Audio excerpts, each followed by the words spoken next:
Hi friends, welcome to Ramyashree kitchen.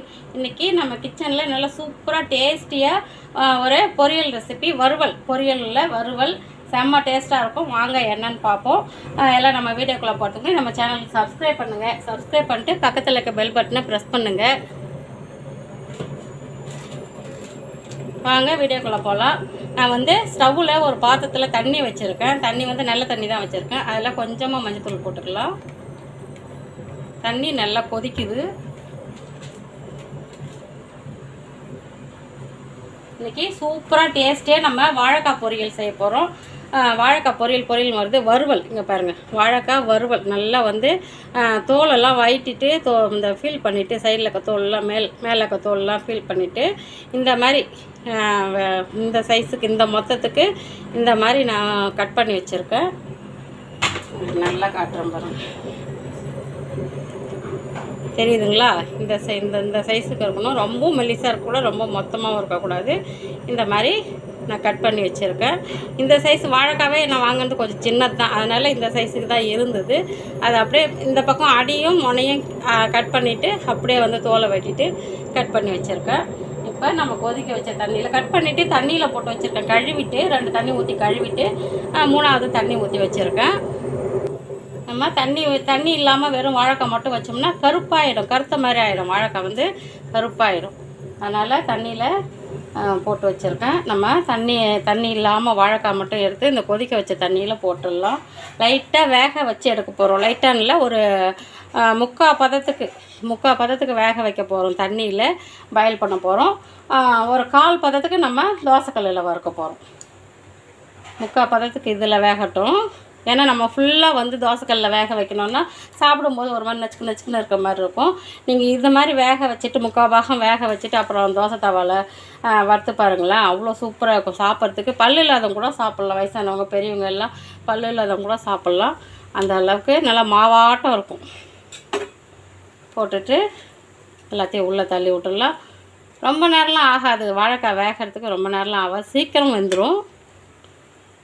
அப்படியே ஒரு 3/4 பாகம் வேகட்டும். மேலே லிட்டு போட்டு மூட வேணாம், அப்படியே பொங்கி வந்து தண்ணி கீழே வடிச்சிடும், அடுப்புக்கு வந்துடும். அதனால் மேலே லிட்டு போட்டு மூட வேணாம், கொஞ்சம் கிட்டே இருக்கும். நம்ம எட்ட போயிட்டோம்னா நம்ம வாழைக்காய் வந்து குழஞ்சிடும், சீக்கிரம் வந்துடும். அதனால் நம்ம கிட்டே இருந்து கொஞ்சம் இதை வேகட்டும்னு பார்ப்போம். வாழைக்காய் வேகிறதுக்குள்ளே நம்ம வந்து அதுக்கு ஒரு மசாலா அரைச்சிக்கலாம். இங்கே பாருங்கள், வந்து ஒரு 5-6 பல்லு பூண்டு எடுத்திருக்கேன். தோலோடு எடுத்திருக்கேன். தோலோடு போட்டால் தான் வாய்வு போகும் அப்படின்னு சொல்லுவாங்க. ஏன்னா வாழைக்காய்லாம் கொஞ்சம் வாய்வு பொருள் அப்படின்வாங்க, கேஸ் ப்ராப்ளம் வரும். அதனால் தோலோடு போட்டிருக்கேன். மேலே அந்த நைஸ் தோலாக இருக்கும் இல்லைங்களா, அதெல்லாம் எடுத்துட்டு பாருங்கள் பொங்கி வருதா. அதனால தான் நான் மேலே தட்டு போட்டு மூட வேணான்னு சொன்னேன். அப்படியே கொஞ்சம் வேகட்டும். தோலோட பூண்டு போட்டுட்டு அதோட கூட வந்து ஒரு 1/2 ஸ்பூன் அளவுக்கு சோம்பு, பெருஞ்சீரகம், 2த்தையும் நம்ம மிக்ஸி ஜாரில் போட்டு நல்லா நைஸாக அரைச்சிக்கலாம். நைஸாக அரைச்சா தான் நம்ம அந்த மசாலா கூட போட்டு பிசைறதுக்கு திரியாக இருந்தாலும் நல்லா இருக்காது. நைஸாக அரைச்சிக்கலாம்.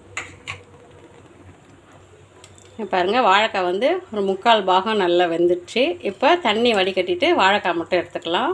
எடுத்துகிட்டு மசாலா போட்டுக்கலாம். இப்போ வாழைக்காய்க்கு நம்ம மசாலா போட்டுக்கலாம். பூண்டு சோம்புலாம் அரைச்சதை கொஞ்சம் தண்ணி ஊற்றி தான் அரைச்சிக்கினேன். நான் நைஸாக அரைக்கணுன்னாக்க கொஞ்சம் தண்ணி ஊற்றி தான் அரைச்சிக்கிட்டேன். நல்லா அதை ஒரு தட்டில் இந்த மாதிரி கொஞ்சம் குழி தட்டாக இருக்க மாதிரி, இல்லை ஒரு பேஷன் இருந்தாலும் அதில் எடுத்துக்கலாம். இல்லை பூண்டு போட்டோம்னா வாய்வு போகும், நல்லா வாசனையாகவும் இருக்கும். இந்த வாழைக்காய் வறுவல் வந்து வாசனையாகவும் இருக்கும், சாப்பிட்றதுக்கு டேஸ்ட்டாக இருக்கும். சாம்பார் சாதம், ரசம் சாதம், புளி சாதம், லெமன் ரைஸ் எல்லாத்துக்குமே சூப்பரான காம்பினேஷன். அதை விட தயிர் சாதத்துக்கு சூப்பராக இருக்கும். இதில் சால்ட்டு போட்டுக்கலாம். சால்ட்டு வந்து தேவையான அளவு போட்டுக்கலாம். நம்ம வாழைக்காய் எந்த அளவுக்கு எடுக்கிறோமோ அந்த அளவுக்கு எடுத்துக்கலாம். பெருங்காயத்தூள் கண்டிப்பாக போடணும்.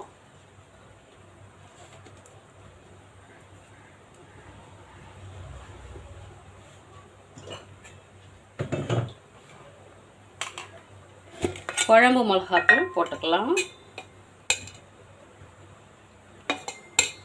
நான் வந்து ஒரு 2 ஸ்பூன் அளவு குழம்பு மிளகாத்தூள், இது பெரிய ஸ்பூன், அதனால் 2 போட்டுக்கிறேன். நம்ம எந்த அளவுக்கு எடுக்கிறோமோ வாழைக்காய் எந்த அளவுக்கு எடுக்கிறோமோ அந்த அளவுக்கு போட்டுக்கலாம்.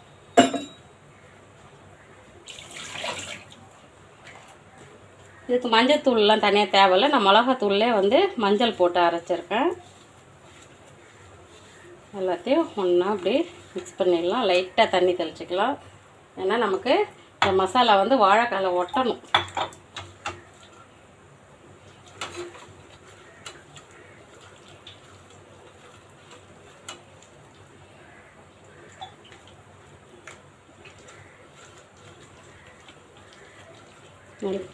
நல்லா இப்படி பசஞ்சிக்கலாம். இந்த அளவுக்கு கலக்கிடணும். ரொம்ப தண்ணியாக இருந்தால் மசாலா ஒட்டாது. வாழைக்காயில் மசாலா ஒட்டாது. பாருங்கள், வாழைக்காய் நான் வடிகட்டி வச்சுருக்கேன்.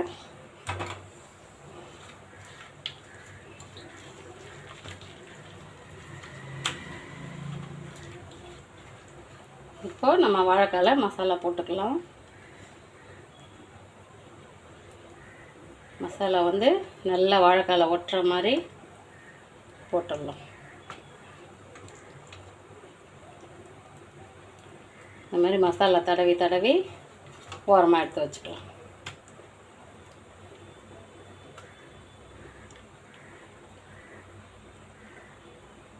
நல்லா இந்த அளவுக்கு ஒரு திட்டமாக நீங்கள் கட் பண்ணால் தான் வாழைக்காவை உடையாமையும் இருக்கும். நம்ம ஒரு 3/4 பாகம் வேக வைக்கிறோம் இல்லைங்களா, உடையாமல் இருக்கும். இந்த மாதிரி மசாலா தடவி தடவி எடுத்து ஒரு ஓரமாக வச்சுக்கலாம்.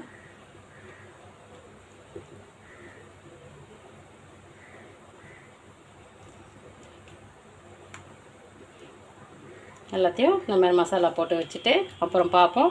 மசாலா போட்டுட்டு நம்ம ஒரு 5 நிமிஷம் ஒரு 10 நிமிஷமாவது ஊற வைக்கணும். ஏன்னா அந்த உப்பு காரம் மசாலா எல்லாம் அப்போ தான் வாழைக்காயில் உள்ளே இறங்கும்.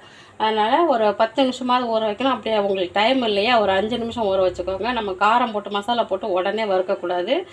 சல்லுன்னு இருக்க மாதிரி இருக்கும். வாழைக்காய் வந்து சல்லுன்னு இருக்க மாதிரி இருக்கும்.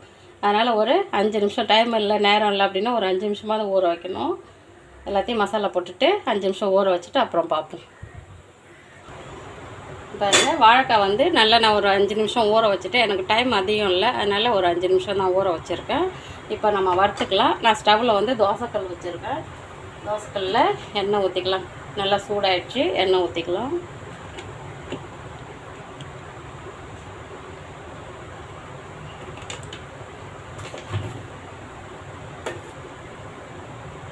எண்ணெய் நல்லா சூடாகட்டும்.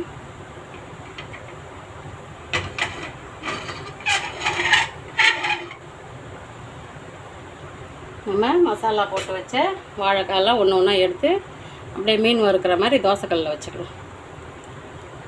நல்லா மொறு மொறுன்னு இருக்கும், சாப்பிட்றதுக்கு டேஸ்ட்டாகவும் இருக்கும்.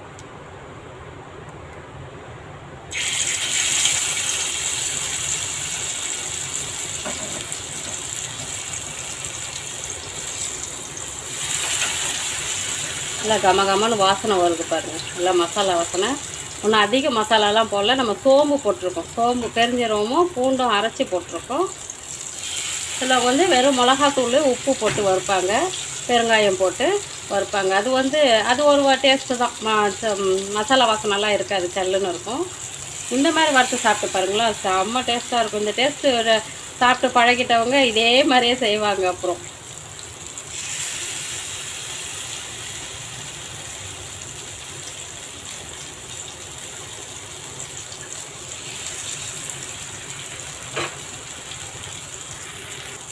வாழைக்காய் போட்டுட்டு சுற்றியும் கொஞ்சம் எண்ணெய் ஊற்றிக்கலாம்.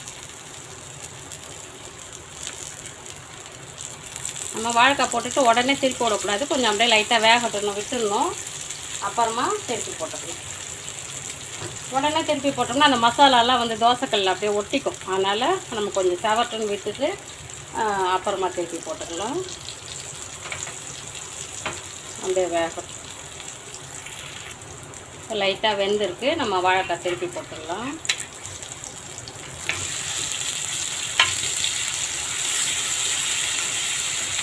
எப்படி வெந்திருக்கு பாருங்க, நல்லா செவந்திருக்கு. தீயக்கூடாது, செவந்து இருக்கணும்.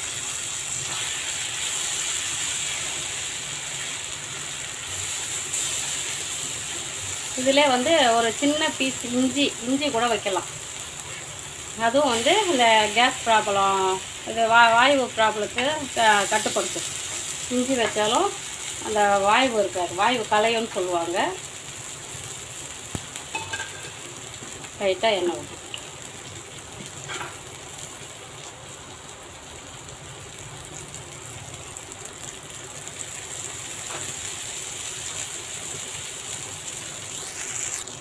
இது மேலே கொஞ்சமாக கருவேப்பிலை போட்டுடலாம். நல்லா பொரியும், கருவேப்பிலை வாசனையாக இருக்கும்.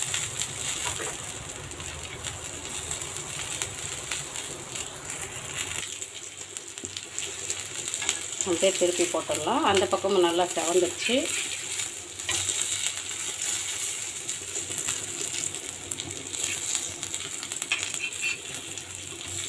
திருப்பி போட்டோம்னா அந்த கருவேப்பிலையெல்லாம் நல்லா மொறுமொறுன்னு பொரிஞ்சிடும்.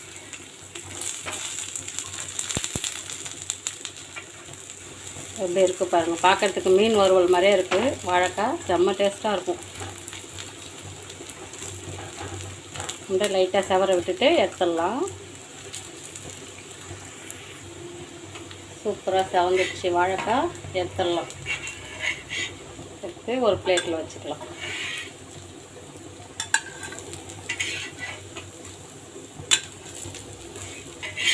உங்களுக்கு லைட்டாக இந்த ஓரத்தில் இருக்கிறதெல்லாம் செவராமல் இருக்க மாதிரி இருந்தால் நம்ம நடுவில் இருக்கிறத எடுத்துகிட்டு இப்படி அதையும் அந்த நடுவில் தள்ளி வேக வச்சோம்னா சீக்கிரமாக வெந்துடும்.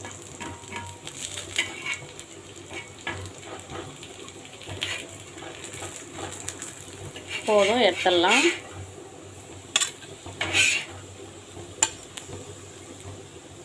நம்ம அடுத்த பேட்சும் அதே மாதிரி தான் வறுக்கணும். வறுத்துட்டு அப்புறம் பார்க்கலாம். பாருங்கள், சூப்பராக செம்ம டேஸ்டியான வாழைக்காய் வறுவல் ரெடி ஆகிடுச்சு.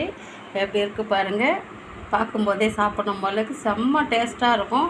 சாம்பார் சாதம், ரசம் சாதம், தயிர் சாதம் இதோட அதான் பெஸ்ட்டு. தயிர் சாதத்துக்கு தான் பெஸ்ட்டு. கீரை சாதம், லெமன் ரைஸ், புளி சாதம், தக்காளி சாதம் எல்லாத்துக்குமே சூப்பரான காம்பினேஷன். இந்த மாதிரி வறுத்து மசாலா அரைச்சி போட்டு வாழைக்காய் வறுத்து சாப்பிட்டு பாருங்கள். நல்லா டேஸ்ட்டாக இருக்கும், வாசனையாக இருக்கும், கம்மன்னு. குழந்தைங்கள நல்லா விரும்பி சாப்பிடுவாங்க. குழந்தைங்களுக்கு ஸ்கூலுக்கு இப்போ இனிமேல் நம்ம லஞ்சு கட்ட வேண்டியதாக இருக்கும். இப்போ இந்த மாதிரி நம்ம வந்து வாழைக்காய் வறுத்து கொடுத்தோம்னா பசங்க நல்லா விரும்பி சாப்பிடுவாங்க. சில குழந்தைங்களாம் வாழைக்காய் சாப்பிட மாட்டோம்னு சொல்லுவாங்க. நீங்கள் இந்த மாதிரி மசாலா அரைச்சி வறுத்து கொடுத்து பாருங்களேன், சூப்பராக சாப்பிட்ருவாங்க. என் பிள்ளைங்களுக்கு ரொம்ப பிடிக்கும் இந்த மாதிரி வறுத்து கொடுத்தா. நல்லா சூப்பராக சாப்பிட்ருவாங்க. எப்படி இருக்குது பாருங்கள். நல்லா கம்மன் மசாலா வாசனையோட வாழைக்காய் வறுவல் ரெடி ஆகிடுச்சு. இந்த மாதிரி செஞ்சு சாப்பிட்டு என்ஜாய் பண்ணுங்கள். இந்த வீடியோ உங்களுக்கு பிடிச்சிருந்தா லைக் பண்ணுங்கள், ஷேர் பண்ணுங்கள், சப்ஸ்கிரைப் பண்ணுங்கள். தேங்க்யூ.